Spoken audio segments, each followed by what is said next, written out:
মনে রাখবেন, বাবার থেকে বড় সংগ্রামী মানুষ আর কেউ নাই। কারণ বাবা তার নিজের দিকে কখনো তাকায় না।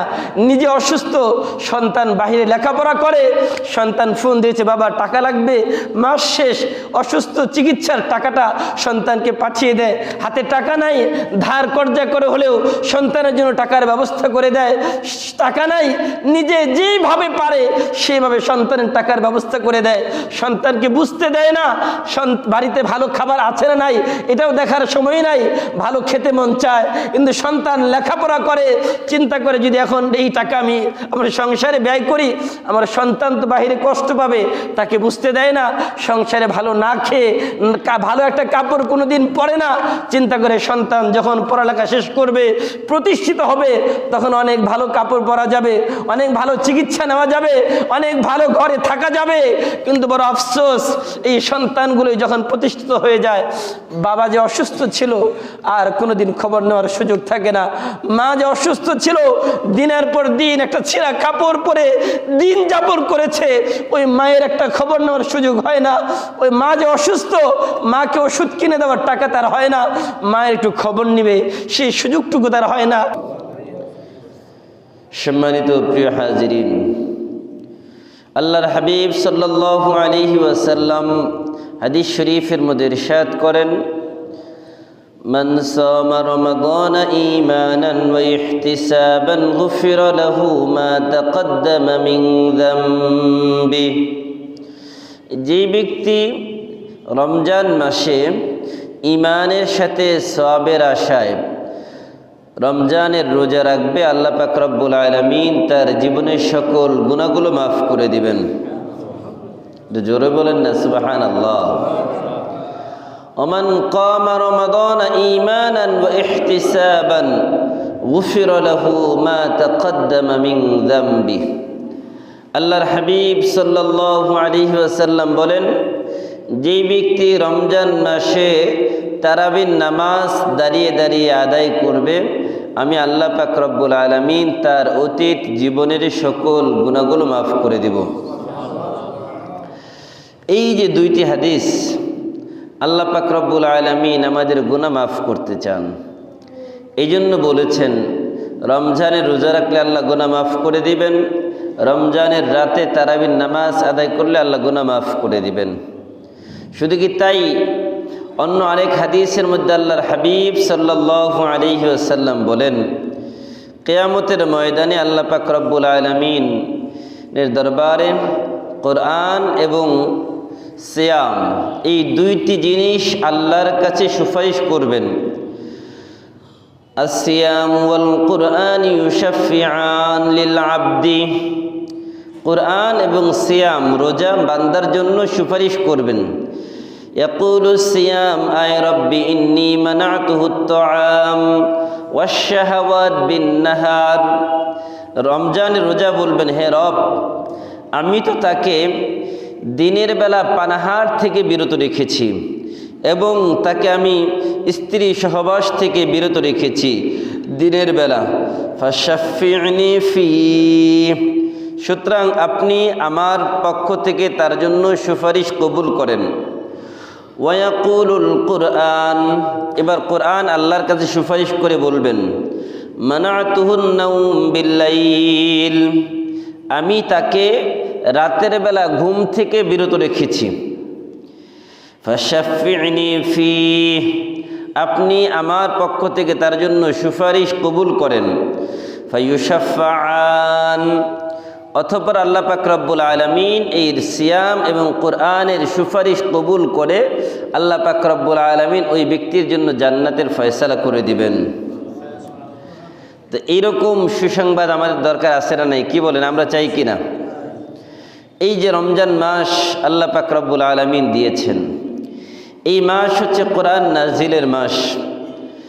আল্লাহ পাক রব্বুল আলামিন বলেন, শাহরু রমাদান আল্লাযী উনজিলা ফীহিল কুরআন হুদাল লিন-নাসি ওয়া বায়্যিনাতিম মিনাল হুদা ওয়াল ফুরকান ফামান শাহিদা মিনকুমুশ শাহরা ফালইয়াসুম ওয়া মান কানা মারিদান আও আলা সাফারিন ফাইদ্দাতুম মিন আইয়ামিন উখর।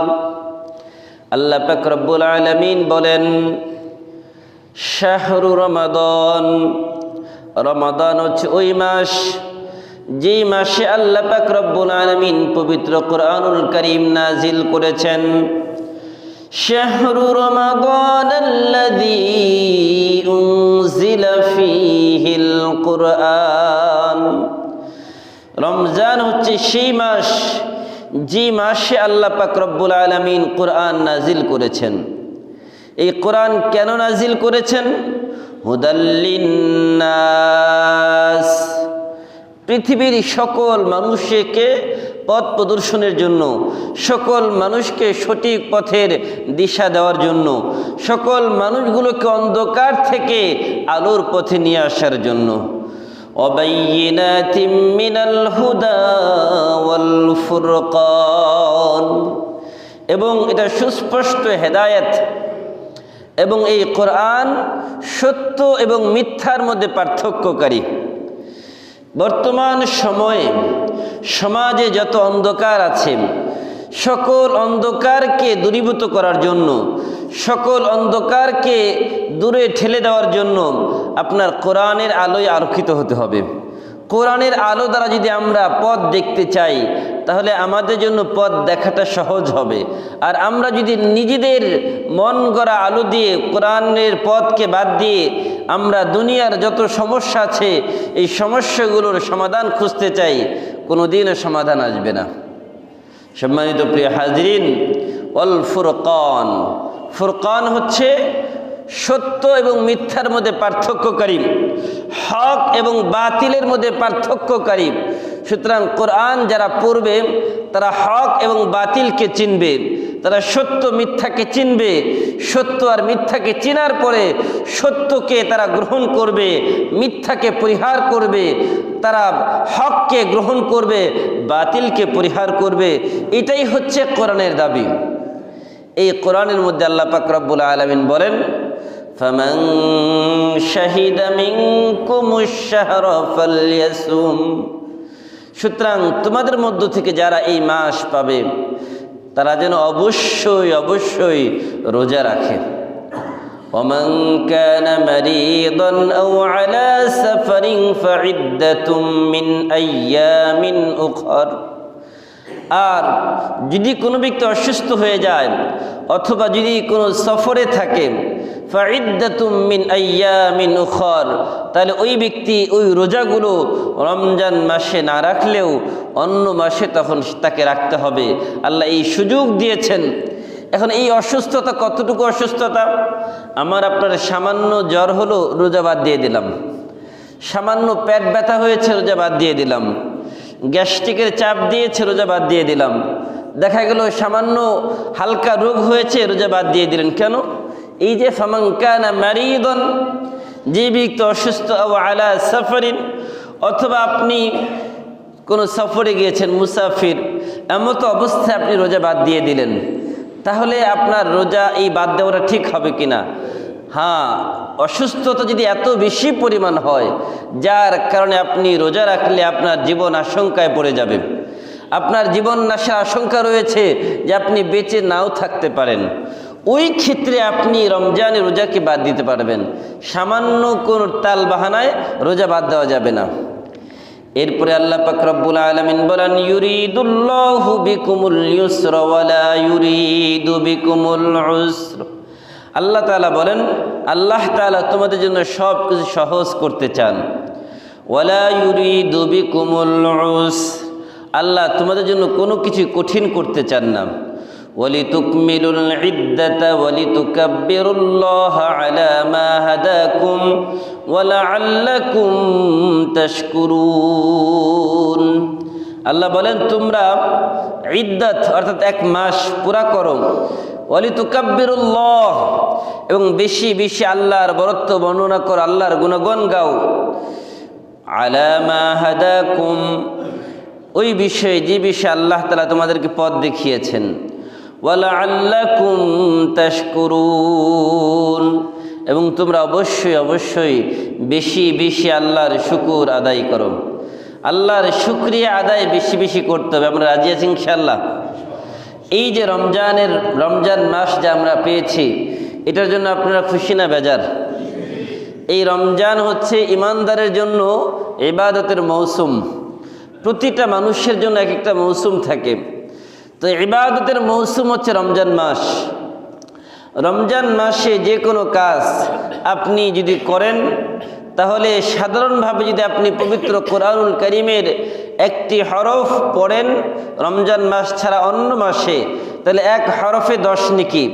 আর যদি রমজান মাসে কোরআন তেলাওয়াত করেন, তাহলে সর্বনিম্ন কমপক্ষে 70 নেকি, এবং বেশি থেকে বেশি আল্লাহ তাআলা 700 নেকি দেবেন এক হরফ তেলাওয়াত করার কারণে। সুবহানাল্লাহ। আপনি রমজান মাসে যদি 2 রাকাত নফল নামাজ পড়েন, আর রমজানের বাহিরে আপনি যদি 2 রাকাত নফল নামাজ পড়েন, এই 2 রাকাত নফল নামাজের মূল্য কত রমজান মাসের? রমজান মাসের 2 রাকাত নফল নামাজ অন্য মাসে 2 রাকাত ফরজ নামাজের সম পরিমাণ মর্যাদা সম্পন্ন। সুবহানাল্লাহ। আপনি যদি রমজান মাসে 2 রাকাত ফরজ আদায় করেন, তাহলে অন্য মাসে 70টি ফরজ আদায়ের সম মর্যাদা আল্লাহ তাআলা আপনাকে নেকি দান করবেন। সুবহানাল্লাহ। এই যে আল্লাহ তাআলা নেকি বাড়িয়ে দিলেন, কমপক্ষে 70, ঊর্ধ্ব 700, আদআফা মুদাআফা। আল্লাহ চাইলে তার থেকে আরো বেশি দিতে পারেন। কিন্তু রোজার ব্যাপারে কি বলেছেন? আল্লাহর হাবিব সাল্লাল্লাহু আলাইহি ওয়াসাল্লাম বলেন, আল্লাহ পাক রব্বুল আলামিন হাদিসে কুদসির মধ্যে ইরশাদ করেন, আস-সাওমু লি ওয়া আনা উজাযা বিহি। আল্লাহ পাক রব্বুল আলামিন বলেন, বান্দা, জান্নাতের মধ্যে এক একটা গেট রয়েছে। ওই গেটের মধ্যে কোনো গেটের নাম রয়েছে। যারা নামাজ পড়ে ওই নামাজিদের জন্য একটা গেট রয়েছে জান্নাতের মধ্যে। যারা যাকাত দেয় যাকাত দানকারীদের জন্য নামে একটা গেট রয়েছে জান্নাতের মধ্যে। যারা দান সাদাকা করে তাদের জন্য একটা গেট রয়েছে জান্নাতের মধ্যে। কিন্তু যেই মানুষগুলো রোজা রাখে তাদের নামে আমি আল্লাহ তাআলা একটা গেট বানিয়েছি। ওই গেটের নাম হচ্ছে রাইয়ান। ওই রাইয়ান নামক গেট দিয়ে আমি আল্লাহ তাআলা সকল রোজাদারদেরকে প্রবেশ করাবো। রাইয়ান শব্দের অর্থ হচ্ছে পরিতৃপ্ত করাম। তার মানে আল্লাহ পাক রব্বুল আলামিন জানিয়ে দিলেন, রমজান মাসে যে মানুষগুলো তৃষ্ণার্ত হয়ে পিপাসিত হয়ে কষ্ট করে রোজা রাখবে, আমি আল্লাহ তাআলা কিয়ামতের ময়দানে ওই সকল মানুষগুলোকে আমি আল্লাহ তাআলা হাউজে কাউসারের পানি পান করিয়ে তাদের পিপাসা দূর করে আমি আল্লাহ তাআলা ওই রাইয়ান নামক জান্নাতের গেট দিয়ে তাদেরকে জান্নাতে প্রবেশ করাবো। সুবহানাল্লাহ। শুধু কি এতটুকুই? আল্লাহ তাআলা নিজে বলেন, আস-সাওমু লি ওয়া আনা আজজি বিহি, যে বান্দা আমার জন্য রোজা রেখেছে, বান্দা আমার জন্য রোজা রেখেছে, আর আমি আল্লাহ তাআলা নিজে বান্দাকে এই রোজার পুরস্কার নিজে হাতে দান করব। বলি সুবহানাল্লাহ। এখন একবার চিন্তা করেন তো, কল্পনা করেন যে আল্লাহ তাআলা নিজে যদি আপনাকে পুরস্কার দিতে চান, তাহলে ওই পুরস্কারটা কেমন হবে? দুনিয়ার বিভিন্ন পুরস্কার ফাংশন থাকে, বিভিন্ন পুরস্কারের ফাংশন থাকে বিভিন্ন জায়গায়। সেখানে বিভিন্ন অতিথিবৃন্দ গিয়ে পুরস্কার বিতরণ করে থাকেন। এক একটা ফাংশনের এক একজন প্রধান অতিথি হয়ে সেখানে গিয়ে পুরস্কার দিয়ে আসেন। তো যারা পুরস্কার গ্রহণ করেন তারা এগুলোকে আবার ফ্রেম বন্দি করে ছবি আকারে এইগুলোকে নিজের জন্য গর্ববোধ করে মানুষকে দেখান যে অমুকের সাথে আমার এই পুরস্কার বিতরণ অনুষ্ঠানে সাক্ষাৎ হয়েছিল। দুনিয়ার মানুষের সাথে যদি একজন বড় থেকে বড় মানুষের সাথে সাক্ষাৎ হলে এত মর্যাদা, এত খুশি অনুভব হয়। আমার আপনার সৃষ্টিকর্তা আল্লাহ পাক রব্বুল আলামিন, আলা লাহুল খালকু ওয়াল আমরু তাবারাকাল্লাহু রব্বুল আলামিন, সেই মহান রব তিনি যদি আমাদেরকে পুরস্কার নিজের থেকে দেন, সেটা কেমন পুরস্কার হবে? কারণ জান্নাতের মধ্যে সবথেকে বড় নিয়ামতের নাম হচ্ছে দিদারে খোদা, আল্লাহ পাক রব্বুল আলামিনের সাক্ষাৎ। এখন যখন আল্লাহ তাআলা কাউকে নিজের হাতে পুরস্কার দিবেন, তখন তার সাথে আল্লাহর সাক্ষাৎ হবে না? হবে না? কি বলেন? এর থেকে বড় কোনো পুরস্কার আছে? এর থেকে বড় কোনো পুরস্কার নাই। আল্লাহ পাক রব্বুল আলামিন বলেন, ফামান কানা ইয়ারজু লিকা রাব্বি ফালইআমাল আমালান সালিহান ওয়ালা ইউশরিক বিইবাদাতি রাব্বিহি আহাদা। যে বান্দা, যারা আমার সাথে সাক্ষাৎ করতে চাও, ফালইআমাল আমালান সালিহা, তারা বেশি বেশি ভালো কাজ করো। ওয়ালা ইউশরিক বিইবাদাতি রাব্বিহি আহাদা, আর আল্লাহর সাথে কাউকে শরীক করো না। এখন আসুন আমরা এই দুইটা পয়েন্টে একটু কথা বলি, যে ভালো কাজ এবং আল্লাহর সাথে শরীক না করা, এই দুইটা কাজ, তার মানে হচ্ছে এখানে দুইটা বিষয়। একটা বিষয় হচ্ছে আপনি আমি ভালো কাজ করব, ওই ভালো কাজের ধরনটা কেমন হবে।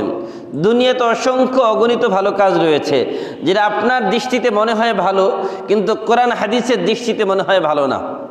যেটা আপনার দৃষ্টিতে মনে হয় খুবই ভালো কাজ, কিন্তু আল্লাহর দৃষ্টিতে এটা মনে হয় ভালো কাজ না। বলবেন এটা কি কোরআনে আছে? বলবো যে হ্যাঁ আছে। আল্লাহ পাক রব্বুল আলামিন বলেন, কুতিবা আলাইকুমুল কিতাল ওয়া হুয়া কুরহুল লাকুম ওয়া আসা আন তাকরাহু শাইআন ওয়া হুয়া খায়রুল লাকুম ওয়া আসা আন তুহিব্বু শাইআন ওয়া হুয়া শাররুল লাকুম ওয়াল্লাহু ইয়ালামু ওয়া আনতুম লা তা'লামুন। আল্লাহ পাক রব্বুল আলামিন বলেন, তোমাদের উপরে কিতালকে ফরজ করা হয়েছে, তার মানে দিন কায়েমের জন্য সংগ্রাম করাকে ফরজ করা হয়েছে। ওহুয়া কুরহুল লাকুম, এটা তোমাদের কাছে অপছন্দনীয়। আল্লাহ বলেন, তোমাদের জন্য আমি দিন কায়েমের আন্দোলনকে ফরজ করেছি, আর এটা তোমাদের কাছে অপছন্দনীয়। এখন যদি আপনাদেরকে বলি যে ভাই চলেন দিন কায়েমের জন্য সবাই রাস্তায় নেমে আন্দোলন করি, শরিয়া কায়েম হোক, আল্লাহর দিন প্রতিষ্ঠিত হোক, সবাই নামাজ পড়তে রাজি, বলবে হুজুর কি দরকার, কি দরকার, নামাজ পড়ি 5 ওয়াক্ত, এটাই তো যথেষ্ট। এটাই আল্লাহ বলছেন, ওহুয়া কুরহুল লাকুম। আমাকে বলবেন না হুজুর আপনার মন গড়া কথা। সূরা বাকারা 216 নম্বর আয়াত, বাসায় গিয়ে দেখবেন। সূরা বাকারা আয়াত নম্বর 216, ওহুয়া কুরহুল লাকুম, এটা তোমাদের কাছে অপছন্দনীয়। আমি আল্লাহ জানি এটা ভালো কাজ, তোমাদের উপর ফরজ করেছি, এর পরেও তোমাদের কাছে অপছন্দনীয়। ওয়া আসা আন তাকরাহু শাইআন ওয়া হুয়া খায়রুল লাকুম। আল্লাহ বলেন, হয়তো তোমরা যেটাকে অপছন্দ করো এটাই তোমাদের জন্য কল্যাণকর। তোমরা এটাকে অপছন্দ করো, অথচ এটাই তোমাদের জন্য কল্যাণকর। ওয়া আসা আন তুহিব্বু শাইআন ওয়া হুয়া শাররুল লাকুম, আর তোমরা যে জিনিসটাকে পছন্দ করো এটা তোমাদের জন্য অকল্যাণকর। যেটা তোমরা পছন্দ করো এটা তোমাদের জন্য অকল্যাণ। কেন?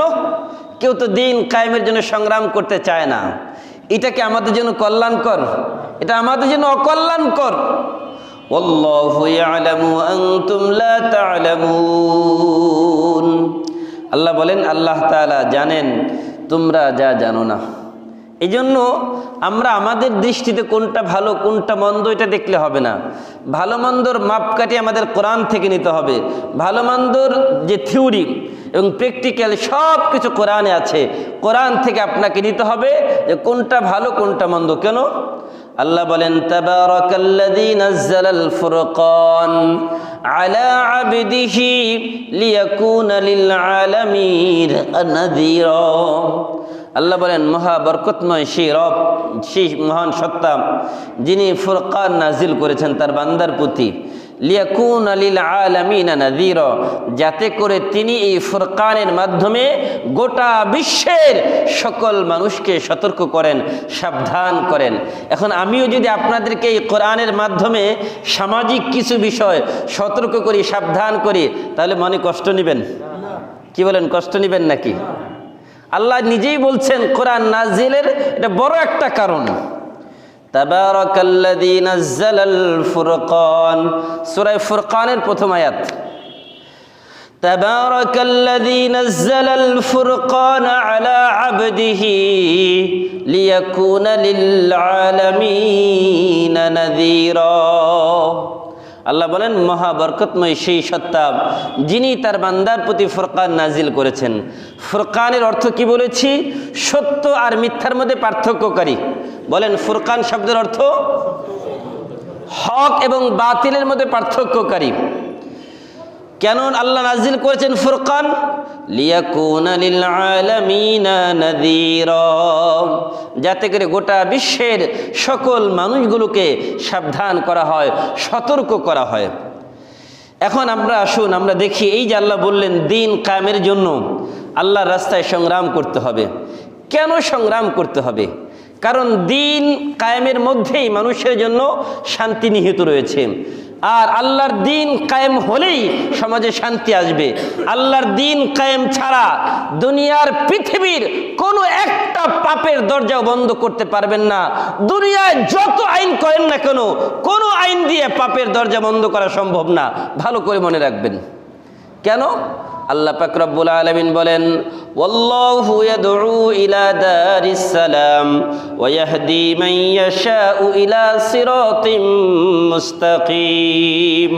মাথাটা একটু খালি করে বসেন, যেগুলো বলতেছি এগুলো মাথায় ঢুকান। মাথার মধ্যে যত তন্ত্র মন্ত্র আছে সব বের করে দেন মসজিদ থেকে, যতক্ষণ মসজিদে আছেন। কোরআনের কথাগুলো মাথায় ঢুকান যে আসলে কি বলছে আল্লাহ। আল্লাহ বলেন, ওয়াল্লাহু ইয়াদউ ইলা দারিস সালাম, তোমরা শান্তির ঘরে ফিরে আসো। কোন ঘরে বলেন তো? শান্তির ঘরের নাম হচ্ছে ইসলাম। বলেন শান্তির ঘরের নাম কি? আল্লাহ পাক রব্বুল আলামিন বলেন, ইন্নাদ-দীনা ইনদাল্লাহিল ইসলাম ওয়া মান ইয়াবতাগি গায়রাল ইসলামি দীনা ফালাই ইউকবালা মিন ওয়া হুয়া ফিল আখিরাতি মিনাল খাসিরিন। নিশ্চয়ই একমাত্র আল্লাহর কাছে মনোনীত ধর্মের নাম হচ্ছে ইসলাম। আর যেই ব্যক্তি ইসলাম ছাড়া অন্য কোনো ধর্ম তালাশ করে, ওয়ামান ইয়াবতাগি গায়রাল ইসলামি দীনা ফালাই ইউকবালা মিন, আল্লাহ বলে তা কশিন কালেও গ্রহণ করা হবে না। ওয়া হুয়া ফিল আখিরাতি মিনাল খাসিরিন, ইসলাম ছাড়া অন্য যে কোনো জায়গায় আপনি শান্তি তালাশ করবেন, আল্লাহ বলেন ওহুয়া ফিল আখিরাতি মিনাল খাসিরিন, সে পরকালে ক্ষতিগ্রস্তদের অন্তর্ভুক্ত হয়ে যাবে। একটা কথা, এরপর আল্লাহ বলছেন যারা শান্তির ঘরে ফিরে আসবে তাদেরকে সঠিক রাস্তা দেখানোর দায়িত্ব আমি আল্লাহর। কার? বলেন সঠিক রাস্তা দেখানোর দায়িত্ব কার? তখন আপনার আমার খুঁজতে হবে না, আল্লাহ তাআলাই বলে দিবেন কোনটা সঠিক আর কোনটা বেঠিক।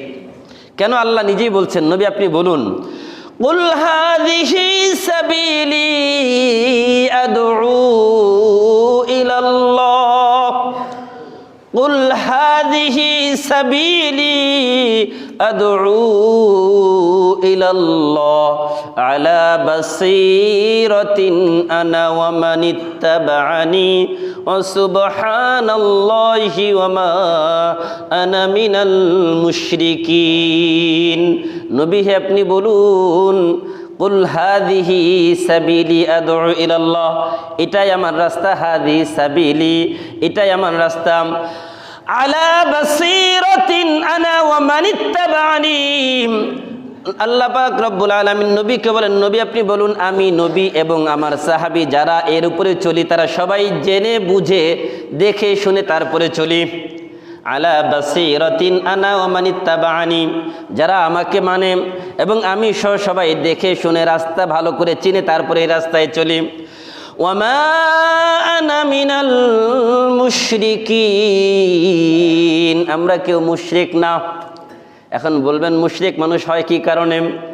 আল্লাহ পাক রব্বুল আলামিনের ধর্মকে বাদ দিয়ে যদি কেউ অন্য ধর্ম তালাশ করে তাহলে আল্লাহর সাথে শরীক করা হবে।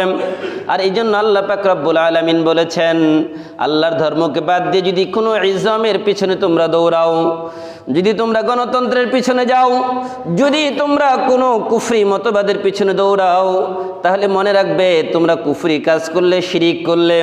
আর ওই শিরিকের মাধ্যমে যত আইন হবে, যত কিছু হবে, ওই শিরিকের আইন দিয়ে, ওই কুফরির আইন দিয়ে সমাজে কখনো শান্তি শৃঙ্খলা বজায় রাখা সম্ভব না। এই জন্য আল্লাহ পাক রব্বুল আলামিন বলেন, ওয়ালাকুম ফিল কিসাসি হায়াতুন ইয়া উলি উলিল আলবাবি লাআল্লাকুম তাত্তাকুন। এবার আল্লাহ তাআলা একটু জ্ঞানীদেরকে ডাক দিয়েছেন, যারা নিজেদেরকে জ্ঞানী মনে করেন তাদেরকে বলছেন ওয়ালাকুম ফিল কিসাস।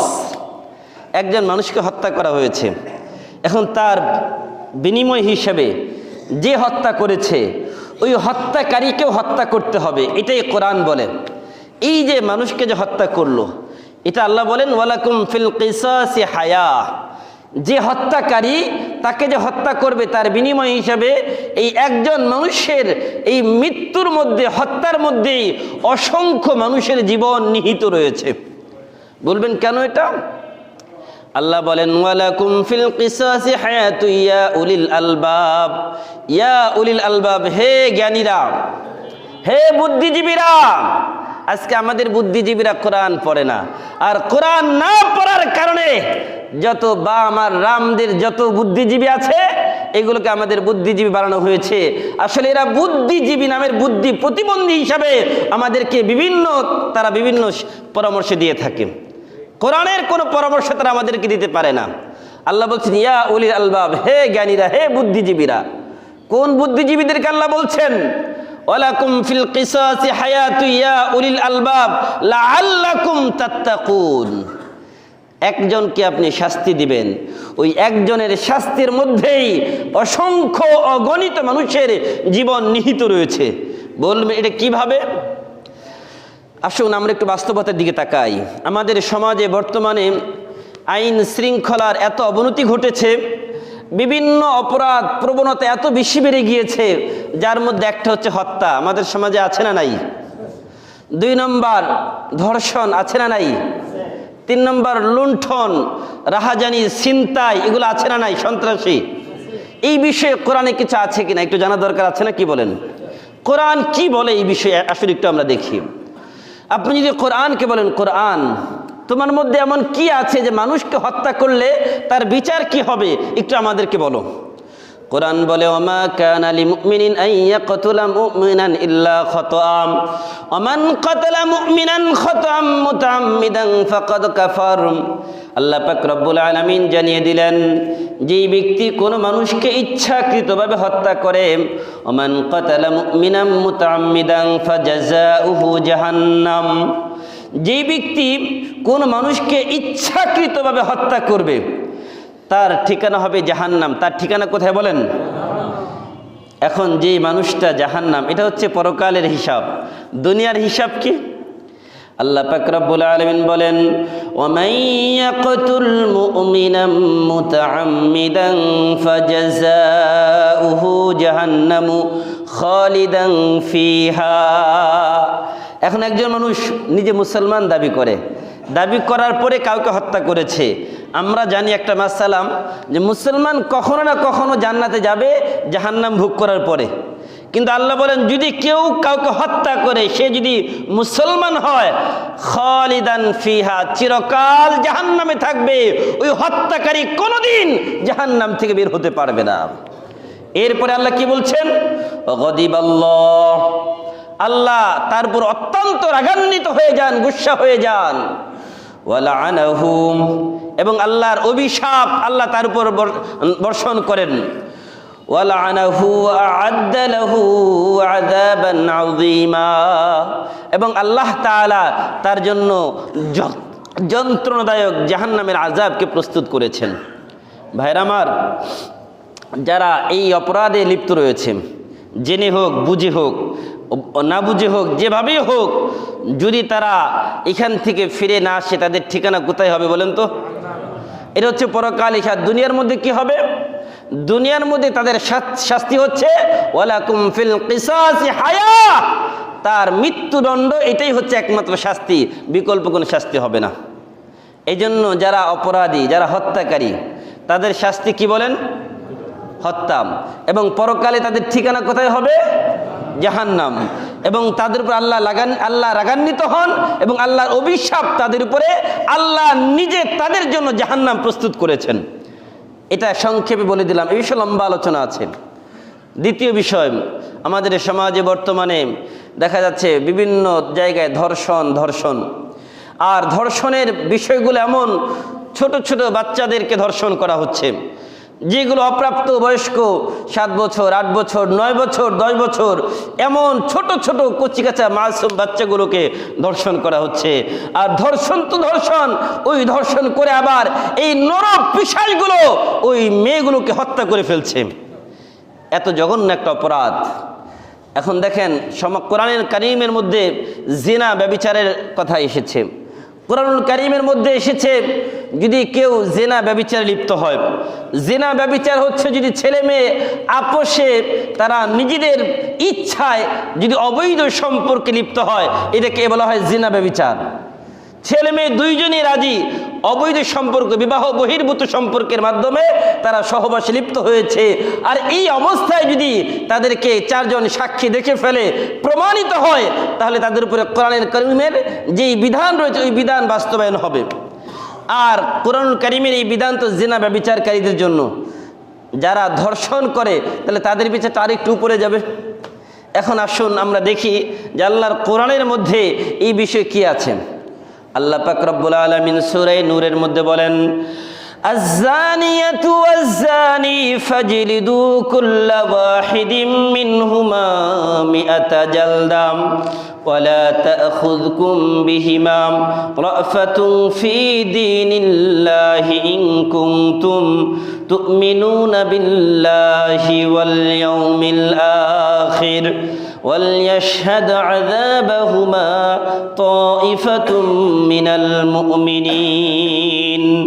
আল্লাহ পাক রব্বুল আলামিন জানিয়ে দিলেন, নারী এবং পুরুষ যদি জিনাকারী হয়, ব্যভিচারী হয়, ফাজলিদু কুল্লা ওয়াহিদিম মিনহুমা মিয়াতা জালদা, তাদের উভয়কে 100 করে তোমরা বেত্রাঘাত করো। ওয়ালা তা'খুযকুম বিহিমা রা'ফাতুন, আর তাদেরকে শাস্তি দেওয়ার ক্ষেত্রে তোমাদের মনের ভিতরে যেন কোনো মায়া ভালোবাসা উদ্রেক না হয়। ওয়ালা তা'খুযকুম বিহিমা রা'ফাতুন ফী দীনিল্লাহ ইন কুনতুম তু'মিনুনা বিল্লাহি ওয়াল ইয়াউমিল আখির। আল্লাহ বলেন, যদি তোমরা ঈমানদার হও তাহলে তাদের শাস্তির বিধান প্রয়োগের ক্ষেত্রে কোনো ভালোবাসা দরদ কিছুই দেখানো যাবে না, শাস্তি কায়েম করতে হবে। এটাই হচ্ছে ঈমানদারের পরিচয়।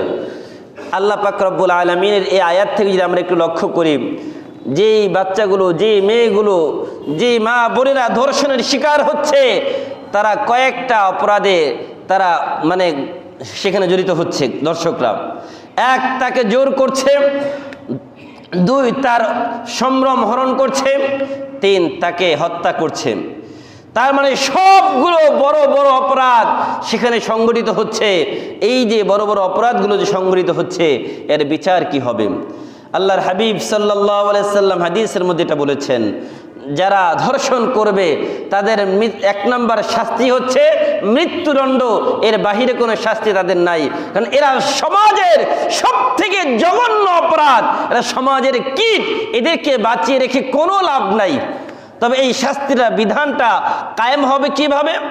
ওয়ালাকুম ফিল কিসাসি হায়া, এই শাস্তির বিধানটা কায়েম হবে জনসম্মুখে, একটা মাঠের মধ্যে। ওই মাঠের মধ্যে তাকে হত্যা করা হবে, সেটা হোক ব্রাশ ফায়ার করে অথবা ফাঁসিতে ঝুলিয়ে, যে কোনোভাবেই তার শাস্তি বাস্তবায়ন করা হবে। কিন্তু এই শাস্তি হবে জনগণের সামনে, মানুষ দেখে এখান থেকে শিক্ষা নিবে। যদি সামনে কেউ এই অপরাধ করে তাহলে তাকে এই অপরাধের শাস্তি ভোগ করতে হবে। এখন যদি কেউ এই অপরাধের একবার দেখে যে এইরকম প্রকাশ্যে মানুষের সামনে তাকে শাস্তি দেওয়া হচ্ছে, বলেন মানুষের ভিতরে ভয় আসবে না আসবে না? এটাই আল্লাহ বলেছেন, ওয়ালাকুম ফিল কিসাসি হায়া, যে একটা আইন বাস্তবায়ন করেন, সমাজের সকল অপরাধ বন্ধ হবে। এখন মনে করেন যারা চুরি করতেছে, ছিনতাই করতেছে, আছে না আমাদের সমাজে? মানুষের এখন টাকা পয়সা নিয়ে মহা বিপদে আছে। হুজুর মহা বিপদ। কয় যে কি সমস্যা? কয় যে টাকা পয়সা নিয়ে রাস্তায় যাব, কখন কে নিয়ে যাবে কোনো কিছুই নিরাপত্তা নাই। এই বিষয়ে আল্লাহর কোরআন কি বলে? যারা চুরি করে, ছিনতাই করে, তাদের বিষয়ে আল্লাহর কোরআন কি বলে?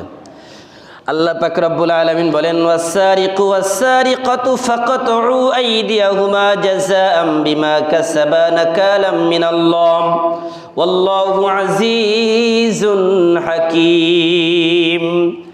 আল্লাহ পাক রব্বুল আলামিন জানিয়ে দিলেন যারা চুরি করে সে নারী হোক আর পুরুষ হোক, ফাকাতউ আইদিয়াহুমা জাযাআম বিমা কাসাবা নাকালাম মিনাল্লাহ, তাদের হাতকে কর্তন করে দাও, হাতকে কেটে ফেলো। ফাকাতউ আইদিয়াহুমা জাযাআম বিমা কাসাবা নাকালাম মিনাল্লাহ, তাদের হাতকে কেটে ফেলো, তাদের হাত কর্তন করে দাও। কেন? তারা চুরি করেছে, এই চুরির বিধান হচ্ছে এটা, তাদের হাত কেটে ফেলতে হবে। এখন বলেন, যদি কোনো চোরের হাত কাটা হতো তাহলে কোনো চোর কি আর এত সাহস পেত চুরি করার জন্য? বলেন না কেন, চুরি করার সাহস পেত? কিন্তু আমরা কি করি, চোরকে নিয়ে যাই মামার বাড়িতে, বাস 2 দিন যায়, 3 দিন যায়, 1 সপ্তাহ পরে আবার জামিনে বের হয়ে চলে আসে। আগে গিয়েছে সিসকে চুর হয়ে, এখন বের হয়ে আসে ডাকাত হয়ে। আগে একটা মার্ডার করে জেলে গিয়েছে, এখন বের হয়ে আসে আবার বলে যে আমি কিন্তু আগে একটা মার্ডার করেছি, বুক ফুলিয়ে বলে এখন আমার আর কোনো ভয় নাই, কারণ মামার বাড়িতে কি আছে দেখে এসেছি। এই যে একটা অবস্থা, এই অবস্থা থেকে পরিত্রাণের জন্য আল্লাহ বলেন লাআল্লাকুম তাত্তাকুন, কোরআনের আইন লাগবেই লাগবে, কোরআনের আইন ছাড়া কোনো বিকল্প ব্যবস্থা নাই। কারণ এই যে অশান্ত সমাজকে শান্ত করার জন্য, এই যে আইন শৃঙ্খলার অবনতির নিম্নমুখী যেইভাবে চলছে, এটাকে যদি উন্নতি করতে চান কোরআনের আইন লাগবেই লাগবে, এছাড়া সমাজের একটা অপরাধের দরজাও বন্ধ করা সম্ভব হবে না। ভাইরা আমার, কেন বলছি? কারণ আল্লাহ নিজে বলছেন ওয়াল্লাহু ইয়াদউ ইলা দারিস সালাম ওয়া ইয়াহদি মান ইয়াশাউ ইলা সিরাতিম মুস্তাকিম। আল্লাহ বলেন যারা আমার ঘরে ফিরে আসবে, শান্তির ঘরে ফিরে আসবে, ওয়া ইয়াহদি মান ইয়াশাউ ইলা সিরাতিম মুস্তাকিম, আল্লাহ নিজে তাদেরকে সিরাতে মুস্তাকিমের রাস্তা দেখিয়ে দেখিয়ে সামনে রাস্তা চিনিয়ে দিবেন। বলি সুবহানাল্লাহ। আল্লাহ যদি আমাদেরকে রাস্তা চিনিয়ে দেন, আর কোনো ভয় আছে নাকি? আমাদের সেই রাস্তায় চলতে কোনো অসুবিধা আছে? আমরা আল্লাহর কাছে দোয়া করি, প্রত্যেক নামাজে বলি ইহদিনাস সিরাতাল মুস্তাকিম, যে আল্লাহ আমাদেরকে আপনি সহজ সরল সঠিক রাস্তা দেখান। কিন্তু এই সঠিক রাস্তার কথা যখন আপনাদেরকে বলি, আপনারা আবার গ্রহণ করতে চান না, সমস্যা ওই জায়গায়। আল্লাহর কাছে দোয়া করতেছেন যে আল্লাহ আমাদেরকে সিরাতে মুস্তাকিমের রাস্তাটা দেখান, চিনান, জানান। কিন্তু সিরাতে মুস্তাকিমের রাস্তা কোনটা আল্লাহ এটা বলছেন। আল্লাহ বলেন উলাইকাল্লাযীনা আন'আমাল্লাহু আলাইহিম মিনান নাবিয়্যিনা ওয়াস-সিদ্দীকিন ওয়াশ-শুহাদা'i ওয়াস-সালিহিন ওয়া হাসুনা উলাইকা রাফীকা। আল্লাহ বলেন তোমরা কি সিরাতে মুস্তাকিমের রাস্তা চিনতে চাও? সিরাতে মুস্তাকিমের রাস্তা হচ্ছে তাদের রাস্তা যাদেরকে আমি আল্লাহ পুরস্কৃত করেছি, যাদেরকে আমি আল্লাহ জান্নাত দিয়েছি। তাদের জন্য ওই মানুষগুলো কারা জানো? 1 নম্বর হচ্ছে উলাইকাল্লাযীনা আন'আমাল্লাহু আলাইহিম মিনান নাবিয়্যিন। 1 নম্বর নবী, নবীদের রাস্তা হচ্ছে সিরাতে মুস্তাকিমের রাস্তা। 2 নম্বর ওয়াস-সিদ্দীকিন, যারা সত্যবাদী, তাদের রাস্তা হচ্ছে সিরাতে মুস্তাকিমের রাস্তা। এখন আমরা তো অল্পতেই মিথ্যার আশ্রয় নিয়ে নেই, সত্য কোথায় বলি আমরা সিদ্দীকিন হব কিভাবে বলেন? প্রয়োজনে অপ্রয়োজনে নিষ্প্রয়োজনে অসংখ্য অগণিত মিথ্যা বলছি, বিন্দু পরিমাণ দিল কেঁপে ওঠে না, মুখে বাজে না যে মিথ্যা বলছি এটা। অথচ সিরাতে মুস্তাকিমের 2 নম্বর রাস্তাই হচ্ছে সত্যবাদীদের রাস্তা। ওয়াস-সিদ্দীকিন ওয়াশ-শুহাদা 3 নম্বর রাস্তা হচ্ছে যেটা বললাম, আল্লাহ রাস্তায় সংগ্রাম যারা করে, ওই সংগ্রাম করতে গিয়ে যারা শাহাদাত বরণ করে তাদেরকে বলা হয় মুজাহিদ। আল্লাহ বলেন সিদ্দীকিন তারাই হচ্ছে 3 নম্বর সিরাতে মুস্তাকিমের রাহবার, হচ্ছে যারা আল্লাহ রাস্তায় যুদ্ধ করেছে, সংগ্রাম করেছে, জিহাদ ফি সাবিলিল্লাহর জন্য, তাদের রাস্তা হচ্ছে সিরাতে মুস্তাকিমের রাস্তা। ওয়াস-সিদ্দীকিন ওয়াশ-শুহাদা ওয়াস-সালিহিন 4 নম্বর রাস্তা, যারা নেককার, যারা পুণ্যবান, যারা ভালো মানুষ, তাদের রাস্তা হচ্ছে সিরাতে মুস্তাকিমের রাস্তা। আল্লাহ বলেন ওয়া হাসুনা উলাইকা রাফীকা, এরা হচ্ছে সবথেকে উত্তম বন্ধু, এদের বিকল্প কোনো বন্ধু নাই। তো এই যে আল্লাহ সিরাতে মুস্তাকিমের রাস্তা আমাদেরকে চিনিয়ে দিলেন, এখন এই সিরাতে মুস্তাকিম আমাদের চলতে অসুবিধা আছে? চলতে রাজি আছি ইনশাল্লাহ? এবার আসুন আমরা দেখি যারা এই যে ছিনতাই করতেছে সমাজে, যারা চুরি ডাকাতি করতেছে, এদের ব্যাপারে আল্লাহ কোরআনে কি বলেছেন। কারণ কোরআন তো আল্লাহ মানুষের জন্য নাজিল করেছেন, তো এই জন্য মানুষের যত সমস্যা, সব সমস্যার সমাধান আল্লাহ পবিত্র কোরআনুল কারীমে দিয়েছেন। আল্লাহ পাক রব্বুল আলামিন বলেন, ইন্নামা জাযাউল্লাযীনা يحاربون الله ورسوله ويسعون في الأرض فسادا أن يقتلوا أو يصلبوا أو تقطع أيديهم وأرجلهم من خلاف أو ينفوا من الأرض ذلك لهم خزي في الدنيا ولهم في الآخرة عذاب عظيم। আল্লাহ বলেন, নিশ্চয়ই ওই সকল লোকের প্রতিদান যারা আল্লাহ এবং আল্লাহর রাসূলের বিরুদ্ধে যুদ্ধ ঘোষণা করেছে। কার বিরুদ্ধে যুদ্ধ? বলেন, কার বিরুদ্ধে? ওই লোকগুলো কারা? যারা আল্লাহ আল্লাহ রাসূলের বিরুদ্ধে যুদ্ধ ঘোষণা করেছে। তাহলে তাদের সাহস কত বড় চিন্তা করেন তো। তাদের সাহস আছে না নাই? তাদের সাহস আছে দেখেই তো আল্লাহ আল্লাহ রাসূলের বিরুদ্ধে যুদ্ধ ঘোষণা করেছে।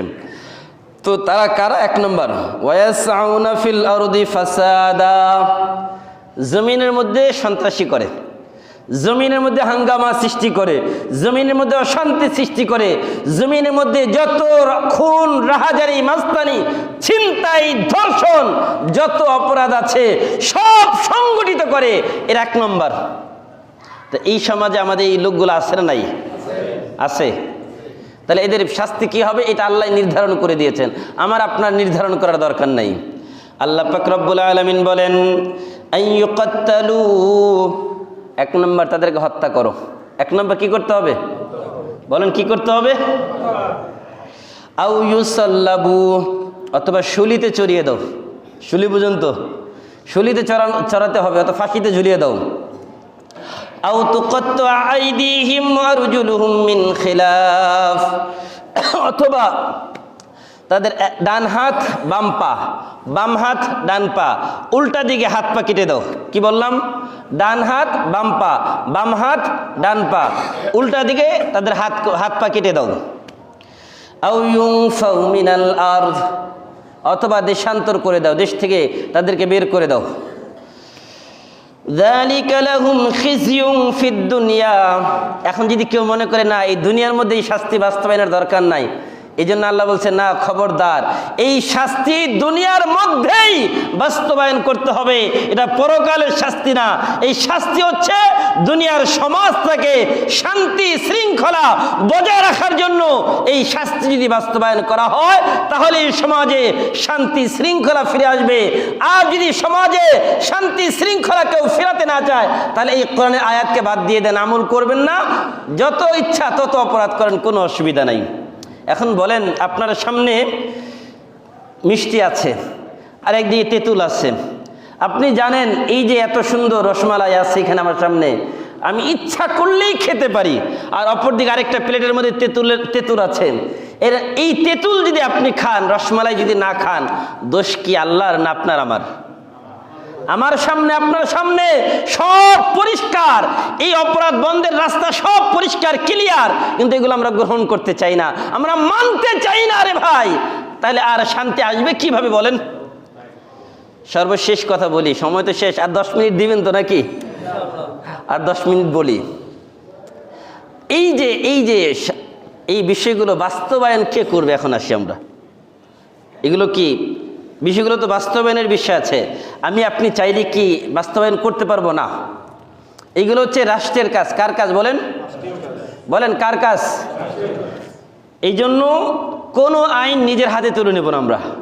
কি বললাম ভালো করে মনে রাখবেন, নাহলে কালকে রাস্তায় নামবেন আর ধরবেন, মারবেন, আর বলবেন হুজুর বলছে মারার জন্য, বাস। এই জন্য ভালো করে বুঝেন, এটা কিন্তু আপনার আমার দায়িত্ব হচ্ছে অপরাধীকে ধরিয়ে দেওয়া, আর এই অপরাধের শাস্তিকে বাস্তবায়ন করার দায়িত্ব হচ্ছে কার? বলেন কার? এখন যেই রাষ্ট্র সেকুলারিজম মানে, যেই রাষ্ট্র কোরআন মানে না, যেই রাষ্ট্র হাদিস মানে না, যেই রাষ্ট্র তার যেই সংবিধান আছে ওই সংবিধানের মধ্যে বিসমিল্লাহ রাখতে চায় না, যেই রাষ্ট্র তার সংবিধানের শুরুতে আল্লাহর প্রতি পূর্ণ আস্থা আর বিশ্বাস রাখতে চায় না, ওই সংবিধানওয়ালা রাষ্ট্রের মালিক যারা বসে আছে তারা কি কোরআন আইন বাস্তবায়ন করবে? তারা কি বাস্তবায়ন করবে? বলেন না কেন? করবে মনে হয়। সুতরাং যারা বলতেছে না তাদের বিশ্বাস যে না, যারা বসে আছে তারা বাস্তবায়ন করবে মনে হয়, তাই না? তা না হলে বলতে অসুবিধা কোথায়? যদি বাস্তবায়ন না করে এমন একটা রাষ্ট্র চাই যেই রাষ্ট্র কোরআনের আইন সমাজে বাস্তবায়ন করবে, বলেন ঠিক কিনা? যদি এমন একটা রাষ্ট্র আমরা বাস্তবায়ন করতে পারি, দল মত নির্বিশেষে সকল মুসলমান ঐক্যবদ্ধভাবে রাষ্ট্রীয় আইন কোরআন চাই, এটার জন্য এখনই দাবি তুলতে, বলেন ঠিক কিনা? যদি আমরা এই দাবি এখন তুলতে না পারি, ও মুসলমান মনে রাখবেন, আগামী কত বছর পিছিয়ে যাবে আল্লাহই ভালো জানে। সুযোগ এসেছে আল্লাহর কোরআনকে সংসদে বাস্তবায়ন করার, আর এই সুযোগ যদি আমরা হাতছাড়া করে দেই, আমাদের মতো পোড়াকপালার কোনো জাতি থাকবে না, ঠিক কিনা? এই জন্য আল্লাহর কোরআন আইন বাস্তবায়ন হোক, এটা আমরা চাই কিনা, কি বলেন? আমরা দল মত নির্বিশেষে মুসলমান হিসাবে সকলে কোরআনের পক্ষে থাকবো ইনশাআল্লাহ। কেউ রাজনীতি খুঁজবেন না এখানে মসজিদে। মনে রাখবেন, আমি কোনো রাজনীতির কথা বলি না, কোরআনে যা আছে এটাই বলি। আমি কোনো দলের ইমাম না, মনে রাখবেন। আমি মুসলমান, সবার ইমাম, সবাই আমার মুসল্লি, এটাই আমার পরিচয়। আপনি দল করতে পারেন ভিন্ন, কিন্তু আপনার পরিচয় আপনি মুসলমান, আর আপনি মুসলিম হিসাবে আমার এই বার্তা আপনাকে পৌঁছে দেওয়ার দায়িত্ব। সুতরাং তাই পৌঁছে দিলাম, মানা না মানা আপনার দায়িত্ব। আমা আলাইনা ইল্লাল বালাগ, এটা আল্লাহ বলেছেন। আমার দায়িত্ব হচ্ছে আপনাদের কাছে এই মেসেজ পৌঁছে দেওয়া, তাই পৌঁছে দিলাম। ভাইয়ের আমার, সময় তো শেষ। যে আয়াত তেলাওয়াত করেছি ওই আয়াতের কথাই বলতে পারি নাই। কি করবেন? সমাজে এত সমস্যা, ওই সমস্যার কথা বলতে বলতেই সময় শেষ হয়ে যায়। তারপরে দুই চারটা কথা না বললেই না। যে আয়াত তেলাওয়াত করেছি, আল্লাহ পাক রব্বুল আলামিনের সূরা বনী ইসরাইলের একটা আয়াত তেলাওয়াত করেছি। আল্লাহ পাক রব্বুল আলামিন বলেন, ওয়া কাদা রাব্বুকা আল্লা তা'বুদু ইল্লা ইয়্যাহ وبالوالدين إحسانا إما يبلغن عندك الكبر أحدهما أو كلاهما فلا تقل لهما أف ولا تنهرهما وقل لهما قولا كريما। আল্লাহ পাক রব্বুল আলামিন বলেন, তোমার রবের চূড়ান্ত ফয়সালা, আল্লাহ তা'বুদু ইল্লা ইয়্যাহ, একমাত্র ইবাদত করবে, দাসত্ব আর গোলামি করবে আল্লাহর। আমরা কার দাসত্ব আর গোলামি করব? সবাই বলেন কার? দাসত্ব আর গোলামি কার করতে হবে? একমাত্র দাসত্ব আর গোলামি করতে হবে আল্লাহর। وَقَضَى رَبُّكَ أَلَّا تَعْبُدُوا إِلَّا إِيَّاهُ, আল্লাহ বলেন আমার দাসত্বের গোলামি ছাড়া অন্য কারো দাসত্বের গোলামি করা যাবে না। ওমা খালাকাতুল জিন্না ওয়াল ইনসা ইল্লা লিয়াবুদুন, আল্লাহ বলেন আমি আমার গোলামি করার জন্যই তোমাদেরকে সৃষ্টি করেছি।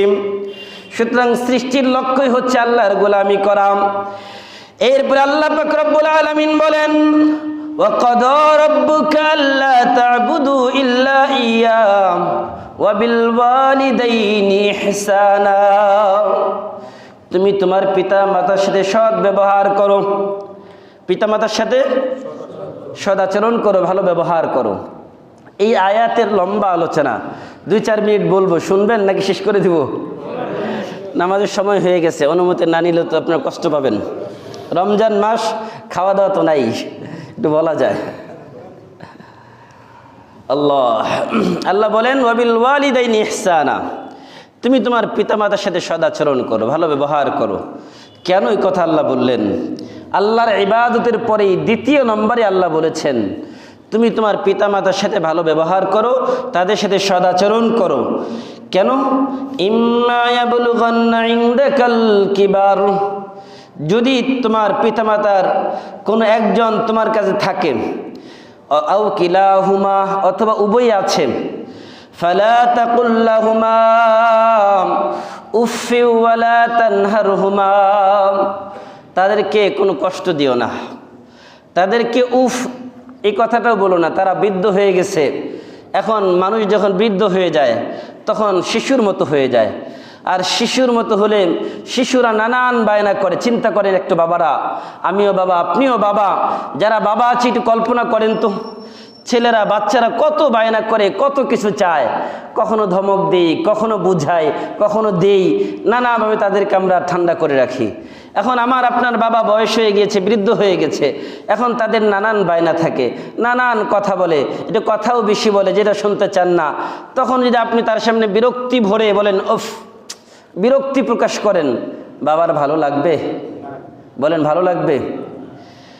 ওয়ালা তানহারহুমা, তাদেরকে ধমক দিও না। কি করা যাবে না? ওয়ালা তানহারহুমা ওয়াকুল লাহুমা কাওলান কারীমা। এবার আল্লাহ বলেন, নবী আপনি বলুন, ওয়াকুল লাহুমা কাওলান কারীমা, তুমি তাদের সাথে নরম ভাষায় কথা বলো, নরম সুরে কথা বলো। সন্তানকে কত আদো আদো করে, কত মহব্বতের ডাক দিয়ে ডাক দেন, বাবা আসো কাছে, কত সুন্দর করে ডাকেন। সন্তান গলায় বুক জড়িয়ে ধরে, বুকে এসে জড়িয়ে ধরে আপনাকে, আপনার ডাক শুনে। তো আল্লাহ পাক রব্বুল আলামিন বলেন, তুমি তোমার বাবাকে এরকম মহব্বতের সুরে, নরম সুরে ডাকো। ওয়াকুল লাহুমা কাওলান কারীমা ওয়াখফিদ লাহুমা জানাহাদ যুল্লি মিনার রাহমা, এবং তুমি তার জন্য তোমার দুই হাতকে দয়ার পরশ হিসেবে বিছিয়ে দাও। ওয়াকুর রাব্বিরহামহুমা কামা রাব্বায়ানি সগীরা, এবং পিতামাতার জন্য সদা সর্বদা এই দোয়া করো। আল্লাহ দোয়া শিখিয়েছেন, রব্বির, আমার সাথে পড়েন, রব্বিরহামহুমা কামা রাব্বায়ানি সগীরা, রব্বিরহামহুমা কামা রাব্বায়ানি সগীরা। এই দোয়া আল্লাহ পড়ার জন্য বলেছেন। তার মানে কি? তার মানে আল্লাহ এই আয়াতের পিছনে অনেকগুলো রহস্য রেখেছেন। আগে অর্থটা বুঝেন। রব্বি, হে আমার প্রভু, ইরহামহুমা, আপনি আমার পিতামাতার প্রতি, তাদের প্রতি দয়া করুন, রহম করুন, করুণাবান হন। কামা রাব্বায়ানি সগীরা, যেমনি ভাবে তেনারা আমার প্রতি, আমার ছোটবেলায় আমি যখন ছোট ছিলাম তখন আমার প্রতি যেরকম করুণাশীল ছিল, আমার প্রতি যেরকম দয়াবান ছিল, সেই রকম দয়াবান আপনি আল্লাহ আমার পিতামাতার উপর হয়ে যান। এই দোয়া কে শিখিয়েছেন? এখন একটু কল্পনা করেন তো, আমি যখন ছোট ছিলাম, আমার আপনার সন্তান যারা ছোট আছে, আমাদের কাছে আমরা যখন ছেলে ছিলাম, বাচ্চা ছিলাম, আমরা তো আমাদের ছেলের মতো আমাদের বাবাদের কাছে একই বায়না করেছি, তাদের কাছে একই বায়না করেছি, তাদের কাছে সকল বায়নাগুলো করে করে আমাদের চাহিদাগুলো পূরণ করেছি। কিন্তু বড় আফসোস, দুঃখের বিষয় হচ্ছে, এখন যখন রক্ত একটু গরম হয়ে যায়, শরীর যদি একটু বড় হয়ে যায়, হাত পা চলার উপযুক্ত হয়ে যায়, তখন আর বাবাকে বাবা বলে চিনতে চায় না, মাকে আর মা বলে চিনতে চায় না। অথচ এই সন্তানকে প্রতিষ্ঠিত করার জন্য বাবা কত পরিশ্রম করে, জীবনে সব থেকে বড় সংগ্রামী রোল প্লে করে বাবা। তার সন্তান জন্মের পর থেকে ওই সন্তানকে প্রতিষ্ঠিত করার জন্যই মৃত্যু পর্যন্ত সংগ্রাম করে যায়, কোনোদিন কোনো অভিযোগ করে না কারো কাছে। কিন্তু এই সন্তানের হাজার অভিযোগ ওই বাবার বিরুদ্ধে। এমন বাবা সন্তান আছে না নাই? আল্লাহ, ভাইরা আমার একবার খেয়াল করেন। আমি তো মাঝে মাঝে চিন্তা করি, আমি তো খুব ভালো ফ্যামিলি এমন না। আমার বাবা একজন কৃষক মানুষ। আমি যখন লেখাপড়া করি, আমরা 5 ভাই একই সময় লেখাপড়া করতাম। আমার বাবা কৃষক মানুষ। তো একজন কৃষকের কি পরিমাণ আয় রোজগার থাকে, আজ থেকে আরও 15-20 বছর আগে চিন্তা করেন। তখন তো এত আবাদের উৎসও ছিল না। আমার বাবার 10 থেকে 15 গুণ জমি আছে। এই জমির উপরে আমার বাবা আমাদের 5 ভাইকে লেখাপড়া করিয়েছেন। একই সময় 5 ভাই আমরা বাড়ি থেকে বাহিরে লেখাপড়া করি। ওই সময় দেখতাম, যখন আমি তো বাড়িতে আসতাম কম, যখন বাড়িতে আসতাম 6 মাস বা 3 মাস পর পর, তখন আমি যখন বাড়ি থেকে চলে যাব ঢাকায়, তখন আমি আমার মাকে দেখতাম, মা কখনো তার ওই মুরগির যে ডিম আছে ওই ডিম বিক্রি করে টাকা জমিয়ে রাখতেন, হাঁসের ডিম বিক্রি করে টাকা জমিয়ে রাখতেন, চাউল বিক্রি করে বাবাকে না জানিয়ে ওই টাকা জমিয়ে রাখতেন। যখন আমি বের হয়ে যাই তখন আমার মা আমার হাতের টাকাগুলো দিয়ে বলতেন, বাবা এগুলো রাস্তায় কিছু খেয়ে নিও। বাবাকে দেখতে দিতেন না, বাবাকে বুঝতেও দিতেন না। মাঝে মাঝে চিন্তা করি, কল্পনা করি যে আহারে এরকম কত বাবা মাই তো সন্তানদেরকে প্রতিষ্ঠিত করার জন্য কত কষ্ট করেছে, কত পরিশ্রম করেছে, কিন্তু আজকে যখন সন্তান বড় হয়ে যায় তখন আর বাবা মাকে চিনে না, বাবা মাকে চিনতে চায় না। ভাইরা আমার, মনে রাখবেন বাবার থেকে বড় সংগ্রামী মানুষ আর কেউ নাই। কারণ বাবা তার নিজের দিকে কখনো তাকায় না। নিজে অসুস্থ, সন্তান বাহিরে লেখাপড়া করে, সন্তান ফোন দিয়েছে বাবা টাকা লাগবে, মাস শেষ অসুস্থ চিকিৎসার টাকাটা সন্তানকে পাঠিয়ে দেয়। হাতে টাকা নাই, ধার কর্জা করে হলেও সন্তানের জন্য টাকার ব্যবস্থা করে দেয়। টাকা নাই, নিজে যেভাবে পারে সেভাবে সন্তানের টাকার ব্যবস্থা করে দেয়। সন্তানকে বুঝতে দেয় না বাড়িতে ভালো খাবার আছে না নাই এটাও দেখার সময় নাই। ভালো খেতে মন চায়, কিন্তু সন্তান লেখাপড়া করে, চিন্তা করে যদি এখন এই টাকা আমি আমার সংসারে ব্যয় করি, আমার সন্তান তো বাহিরে কষ্ট পাবে, তাকে বুঝতে দেয় না। সংসারে ভালো না খেয়ে ভালো একটা কাপড় কোনোদিন পরে না। চিন্তা করে সন্তান যখন পড়ালেখা শেষ করবে, প্রতিষ্ঠিত হবে, তখন অনেক ভালো কাপড় পরা যাবে, অনেক ভালো চিকিৎসা নেওয়া যাবে, অনেক ভালো ঘরে থাকা যাবে। কিন্তু বড় আফসোস, এই সন্তানগুলোই যখন প্রতিষ্ঠিত হয়ে যায়, বাবা যে অসুস্থ ছিল আর কোনোদিন খবর নেওয়ার সুযোগ থাকে না। মা যে অসুস্থ ছিল, দিনের পর দিন একটা ছেঁড়া কাপড় পরে দিন যাপন করেছে, ওই মায়ের একটা খবর নেওয়ার সুযোগ হয় না। ওই মা যে অসুস্থ, মাকে ওষুধ কিনে দেওয়ার টাকা তার হয় না, মায়ের একটু খবর নিবে সেই সুযোগটুকু তার হয় না। এমন কুলাঙ্গার সন্তানও আছে যে সন্তান তার বাবার গায়ে হাত তুলে, যে সন্তান তার বাবাকে দিন রাত অকথ্য ভাষায় গালিগালাজ করে। ভাইরা আমার, চিন্তা করেন, যার মাধ্যমে আমরা দুনিয়াতে আসলাম, যার মাধ্যমে এই দুনিয়াতে বড় হলাম, প্রতিষ্ঠিত হয়েছি, সেই বাবা মাকে কষ্ট দিয়ে কি কেউ সুখে থাকতে পারে? কেউ সুখে থাকতে পারে না। দুনিয়ার মধ্যে যত মানুষ আছে সবার ভালোবাসার পিছনে একটা স্বার্থ থাকে, কিন্তু একমাত্র বাবা মার ভালোবাসার পিছনে কোনো স্বার্থ নাই, কোনো স্বার্থ নাই। আমি অনেক সময় যখন রাতের বেলা মাহফিল শেষ করে বাড়িতে ফিরতাম, বাড়িতে ফিরে দেখি সবাই ঘুমিয়ে আছে। রাত 2টা 3টা পর্যন্ত দেখি, তখন সব ঘুম, কোনো আওয়াজ নাই। বাড়িতে ঢোকার সাথে গেটে আওয়াজ আর নক করার সাথে সাথে মা গেট খুলে দিচ্ছে। বললাম কি ব্যাপার মা, রাত 3টা বাজে এখনো ঘুমাও নাই? বললো বাবা রাস্তায় থাকলে কি ঘুম আসে? মা রাত্রে নির্ঘুম রাত কাটিয়ে দেয়। এইভাবে সন্তান যখন বাহিরে থাকে, মায়ের মন জানে সন্তানের জন্য কি পরিমাণ ব্যাকুল হয়। একবার চিন্তা করো যুবক, এই রক্ত একদিন পানি হয়ে যাবে। এই যে এখন যুবক আছি, একদিন আমি যুবক থাকবো না, আমিও কিন্তু একদিন বৃদ্ধ হয়ে যাব। আমার এই চুলগুলো, কালো চুলগুলো সাদা হয়ে যাবে, আমার এই শরীরের চামড়াগুলো ভাঁজ পড়ে যাবে। তখন আমার সন্তান কিন্তু আমার সাথে ঠিক একই ব্যবহার করবে। আমি আজকে আমার বাবার সাথে যে আচরণ করছি, আমি আমার মায়ের সাথে যে আচরণ করছি, আমার সন্তানও ঠিক একই আচরণ করবে। এই জন্য যুবক, তোমাদের পায়ে হাত দিয়ে বলি, বাবা মার সাথে বেয়াদবি করো না, তাদেরকে কষ্ট দিও না। ভাইয়ের আমার, কারণ যারা বাবা মাকে কষ্ট দেয়, আল্লাহ বলছেন তোমার জান্নাত হচ্ছে তোমার বাবা মা। তোমার পিতামাতার সন্তুষ্টির মধ্যেই তোমার জান্নাত, তোমার পিতামাতার সন্তুষ্টির মধ্যেই তোমার জাহান্নাম।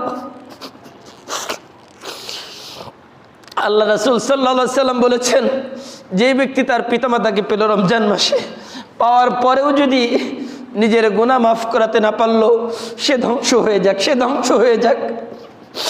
এই জন্য চিন্তা করেন, যে যারা বাবা মার সাথে বেয়াদবি করেছি, যারা বাবা মাকে কষ্ট দিয়েছি, তাদের স্থান কোথায় হবে? কারণ আল্লাহ পাক রব্বুল আলামিনের ওয়াদা, যারা পিতামাতাকে কষ্ট দেয় আল্লাহ তাদের হায়াত কমিয়ে দেন, যারা পিতামাতাকে কষ্ট দেয় তাদের রিজিক আল্লাহ সংকীর্ণ করে দেন, যারা পিতামাতাকে কষ্ট দেয় আল্লাহ তাদেরকে অকালে মৃত্যু দান করেন, যারা পিতামাতাকে কষ্ট দেয় আল্লাহ তাদেরকে ঈমান হারা করে বেঈমান বানিয়ে মৃত্যু দেন। আল্লাহ আল্লাহ। এই জন্য ভাইরা আমার, আমরা কেউ চাই না বেঈমান হয়ে মারা যাই। দুনিয়া কয়দিনের, বাবা মাকে মহব্বত করেন, বাবা মাকে ভালোবাসেন, বাবা মাকে খোঁজখবর নেন, তাদের একটু খোঁজখবর নেন, তাদেরকে মহব্বত করেন। তারা খুব বেশি কিছু চায় না, তারা মা ডাক্তার শুনতে চায়, বাবা ডাক্তার শুনতে চায়। এই জন্য আল্লাহ পাক রব্বুল আলামিন নিজের ইবাদতের সাথে সাথে বলেছেন ওয়াবিল ওয়ালিদাইনি ইহসানা, ওয়াবিল ওয়ালিদাইনি ইহসানা। আমার ইবাদতের পরেই দ্বিতীয় নাম্বার তোমার কাজ হচ্ছে তোমার পিতামাতার সাথে ভালো ব্যবহার করা, তাদের খোঁজ খবর নেওয়া, তাদেরকে সবসময় স্মরণ করা, তাদেরকে মহব্বত করা, তাদের যা প্রয়োজন সব কিছু ব্যবস্থা করে দেওয়া। যদি কেউ নিজের জীবনের উন্নতি চায় তাহলে পিতামাতার সাথে ভালো ব্যবহার করতে হবে। এখন যদি কেউ পিতামাতার সাথে সৎ আচরণ করে, ভালো ব্যবহার করে, তাহলে তার জীবন উন্নতি হবে, এটা আল্লাহর ওয়াদা। আর যদি কেউ পিতামাতার সাথে খারাপ আচরণ করে তাহলে মনে রাখবেন খুব বেশি দিন হয়তো তার এই সময়টা পার হবে না, তার জীবনে অসংখ্য বিপদ নেমে আসবে, নানান বিপদ তাকে ঘিরে ধরবে, সে সেখান থেকে পরিত্রাণ পেতে পারবে না। এজন্য যারা এসেছি অনেকে আছি যারা বাবা মার সাথে খারাপ আচরণ করেছি, দীর্ঘদিন থেকে মায়ের সাথে কথা বলি না, বাবার সাথে কথা বলি না, একই বাড়িতে থাকে অথচ সন্তান মাকে মা বলে ডাকে না, বাবাকে বাবা বলে ডাকে না। এরকম অসংখ্য বাবা আছে যাদের বুকে পাহাড় সম পরিমাণ কষ্ট। এক বাবা আমাকে বলেন, হুজুর কয় সন্তান 1 বছর 2 বছর না, কয়েক বছর থেকে আমাকে বাবা বলে ডাকে না। অথচ আল্লাহ বলছেন যদি তোমার বাবা অমুসলিমও হয় তারপরেও তার সাথে বেয়াদবি করার কোনো সুযোগ নাই। যদি অমুসলিমও হয়, তোমাকে হাজারো গালি দিয়েছে, তোমাকে ধমক দিয়েছে, তারপরে সন্তান তোমার কিছু বলার অধিকার নাই। কারণ আল্লাহ রাসূল বলেছেন যে সন্তান এবং সন্তানের যা কিছু আছে সব কিছু বাবার। বাবা চাইলে সন্তানের ধন সম্পদ সব কিছু নিয়ে নিতে পারে, এটা আল্লাহ রাসূল বলেছেন। বাবার এই রাইট আল্লাহ নিজে দিয়েছেন, বাবার বলারও দরকার নাই সন্তানকে যে সন্তান তুমি আমাকে টাকা দাও না, সন্তানের যা আছে সব বাবার। এই জন্য ভাইরা আমার, বাবা মাকে কখনো কষ্ট দিবেন না। বাবা মাকে কষ্ট দিয়ে 100 বার হজ করেন, হজ কবুল হবে না। বাবা মাকে কষ্ট দিয়ে নামাজ পড়েন, নামাজ কবুল হবে না। বাবা মাকে কষ্ট দিয়ে আপনি রোজা রাখেন, রোজা কবুল হবে না। কারণ আল্লাহ রাসূল বলেছেন রিজার রব্বি বিরিজাল ওয়ালিদাইন, তোমার পিতা মাতার সন্তুষ্টির মধ্যেই তোমার রবের সন্তুষ্টি রয়েছে। আল্লাহ রাসূল আরেক হাদিসের মধ্যে বলেন তোমার পিতা হচ্ছে তোমার জান্নাতের সদর গেট, মেন গেট হচ্ছে তোমার পিতা। সুতরাং তুমি যদি তোমার পিতাকে কষ্ট দাও তাহলে তোমার জান্নাতের মেন গেটটা বন্ধ করে দিলা। এবার চিন্তা করেন তো আপনি যদি জান্নাতের মেন গেট বন্ধ করে দেন, জান্নাতে ঢোকা সম্ভব? আপনি সব করেন কিন্তু পিতামাতার সাথে ভালো আচরণ করেন না, মনে রাখবেন কোনো আমল কবুল হবে না। এই জন্য আজকের এই জুমার পরে আমরা বাড়িতে গিয়ে যদি মায়ের সাথে খারাপ আচরণ করে থাকি, একটু আপেল নিয়ে যাব, একটু বেদানা নিয়ে যাব, ফল ফ্রুট নিয়ে মায়ের কাছে গিয়ে একটু মাফ চাইতে পারবো না ইনশাল্লাহ? আমরা পারবো না ইনশাল্লাহ? আর যাদের বাবা মা দুনিয়া থেকে বিদায় নিয়েছে তাদের জন্য আমাদের করণীয় হচ্ছে তাদের জন্য বেশি বেশি দোয়া করা। আল্লাহ নিজেই দোয়া শিখিয়েছেন, বেশি দোয়া করা এবং বাবার নামে দান সাদাকা করা। বাবার যারা বন্ধু বান্ধব আছে তাদের খোঁজ খবর নেওয়া, তাদের পারলে আপ্যায়ন করা, তাদেরকে একটু খোঁজ খবর নিয়ে তাদের অবস্থা জানা, হাল হাকিকত জানা, এটা হচ্ছে সন্তানের প্রতি পিতামাতার দায়িত্ব। মৃত্যুর পরে আল্লাহ তাআলা আমাদের সকলকে এই কথাগুলোর উপরে আমল করার তৌফিক দান করুন, আমিন। ওয়া মা আলাইনা ইল্লাল বালাগ। আসসালামু আলাইকুম ওয়া রাহমাতুল্লাহ।